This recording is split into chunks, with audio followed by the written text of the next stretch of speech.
Hey guys, welcome back to my channel. Today's video has been requested a few different times, and I think it's a really good basics topic. We're talking about blending today, specifically different techniques for blending coloring, shadows, and light. I'm going to be demoing 5 different methods for blending for you guys using 3 different types of layers. The normal layers for flats, inks, and local colors, multiply layers for shadows, and then hard light layers for highlights and specular highlights. The first and most basic option you have for blending is just grabbing a super default brush like the Clip Studio G-pen and adding areas of color and then coming back with a specified blending brush and feathering the edges out. When I'm doing this, I try to stick to one area at a time, like do all the hair first and then come back and do the skin later, or vice versa. That way I don't have to do too much color picking to try to get the same tone for things.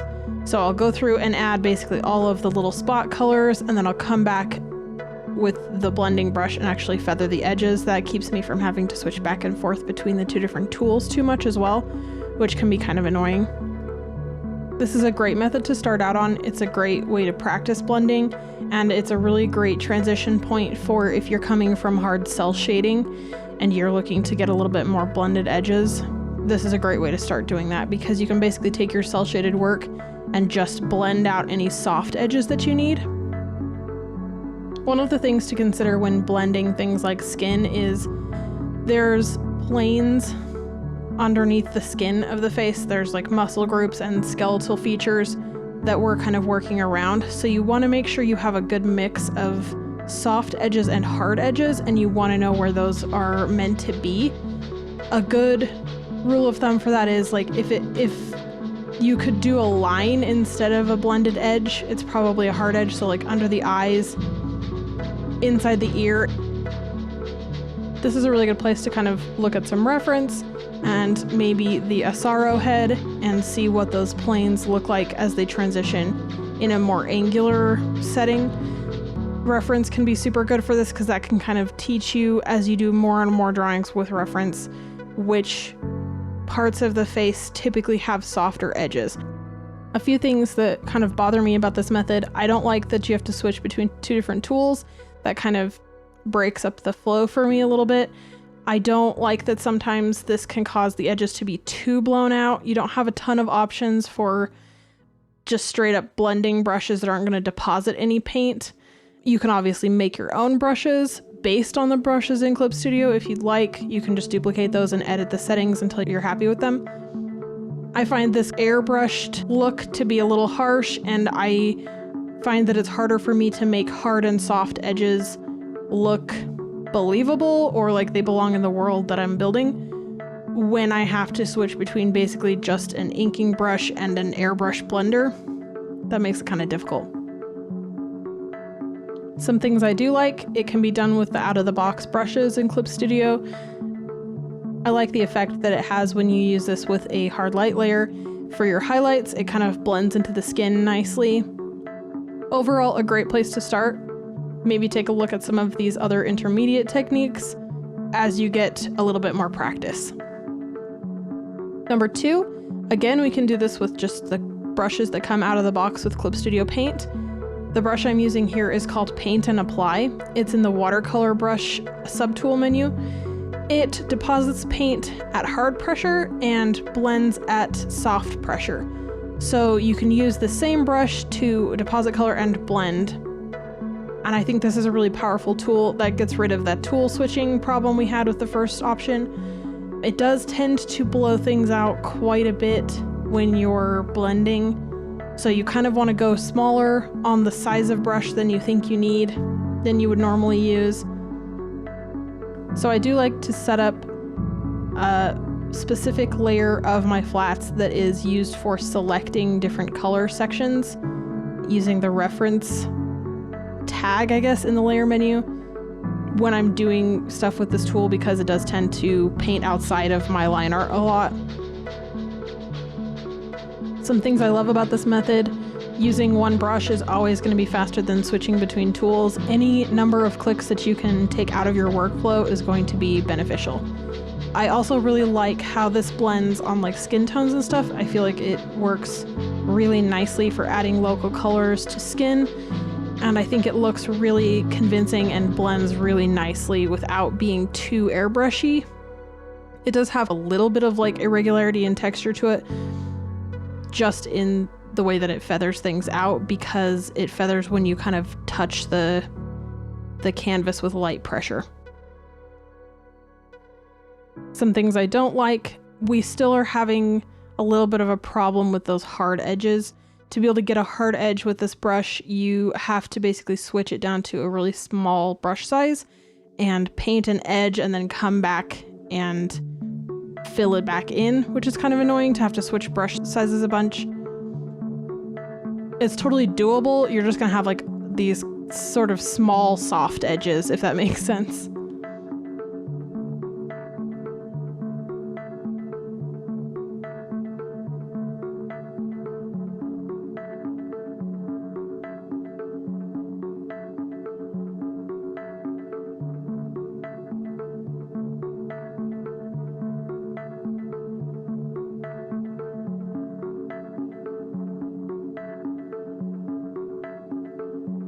The third method is to use a brush that's really similar to the paint and apply brush, but is a custom brush you can download for free from my Patreon. It's called MC Blender Opacity, or you can use MC Blender Opacity with texture. Both of these kind of do the same job, just with a little bit of texture or not. This brush does a really similar job to paint and apply, except it has the option to be able to use a hard edge.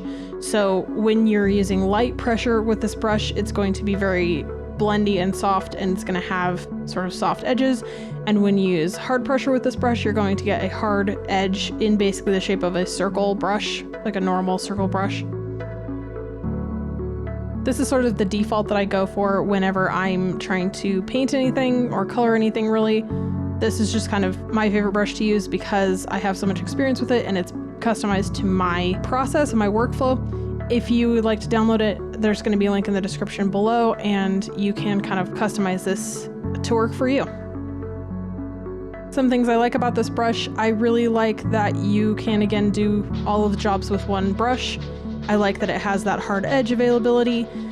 Some hard things are, I find sometimes I have to go back and switch to the transparent color rather than the main color and erase back out a little bit of my blending because it will kind of like go over where I wanted, or it will be too saturated.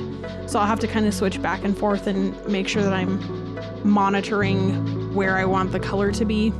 I don't really mind that because it feels very much like watercolor or oil paints or acrylics to me. So that seems to work out okay with how I tend to color. The current version of this brush also doesn't have any taper to it. So you are left with the end of basically a circle brush. And that can be kind of annoying to work around.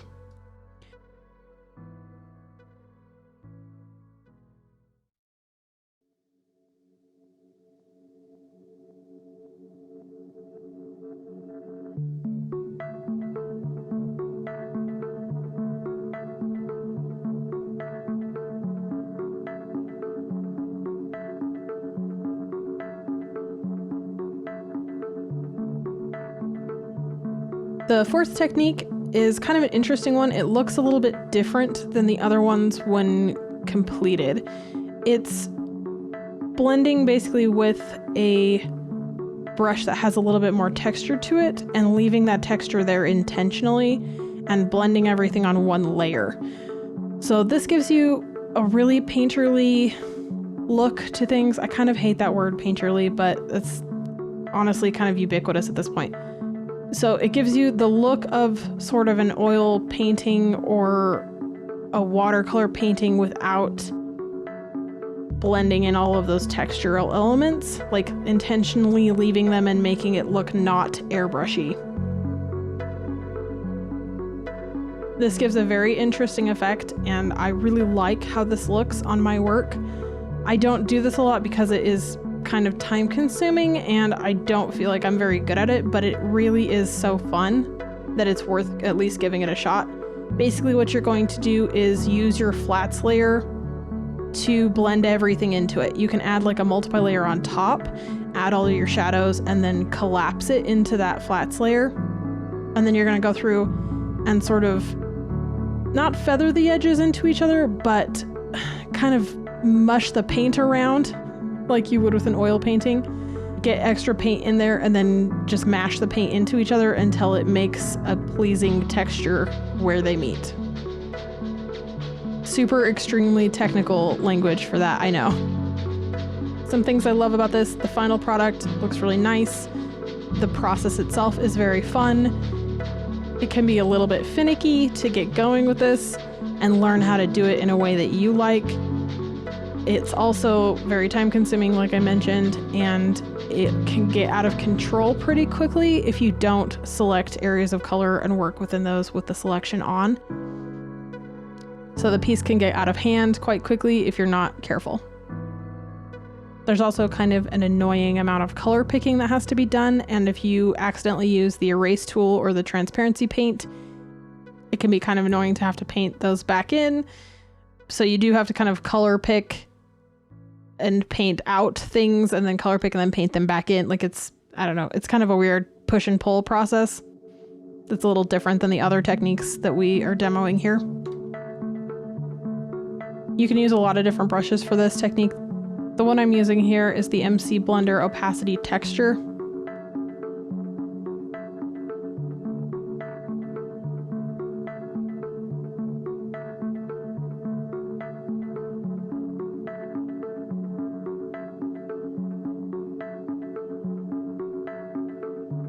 And the fifth and final technique we have here is just basically a combo of a few different ones. This is my go-to rendering path.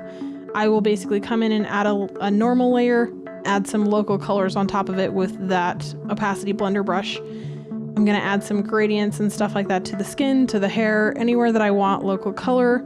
I'm going to add another layer that's a multiply layer for shadows. I'm gonna come back in and add all of the shadows in the ambient light color. So if the character is outside, that's gonna be blue for the sky. It could be kind of a warmer orange or a yellow if they're indoors with like incandescent lights. I'm basically just gonna go back and forth with the main color and the transparent color to add big blending swatches and cut back out hard edges until I like how it's looking. There's a few times that I will leave brush strokes or textures in place, like there's a bit on the side of the face in that kind of cheek hollow that I intentionally liked it because I just liked seeing those brush strokes there, so I just left it. I tend to go pretty crazy with the shadows because I like my characters to look kind of, you know, mysterious, sad, tired, whatever you want to interpret the just intense like face shadows as, and then I go pretty light on the highlights with the hard light layer. Just the things that I want to indicate are going to be shiny, so sort of the middle of the forehead, the hair, the tip of the nose. If the eyes have like any kind of like shimmer makeup or they're just like shiny because reasons, lip gloss, stuff like that is going to be shiny. On this character, these little Venus flytraps, I wanted those to be kind of glossy. And then typically I'll add one extra hard light layer on top of the line art so that I can add specular highlights that will affect the lines.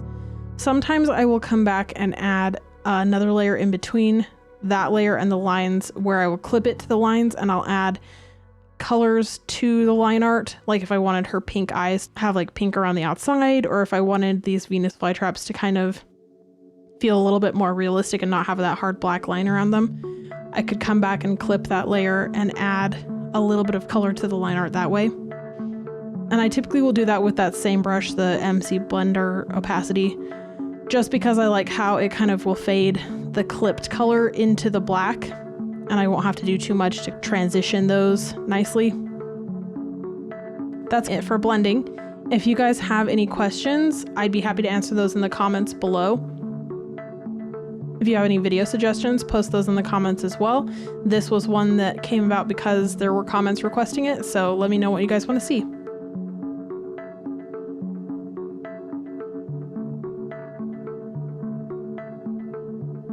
If you're looking for more content like this, check out my recent video on fixing your sketches and my recent sketchbook tour.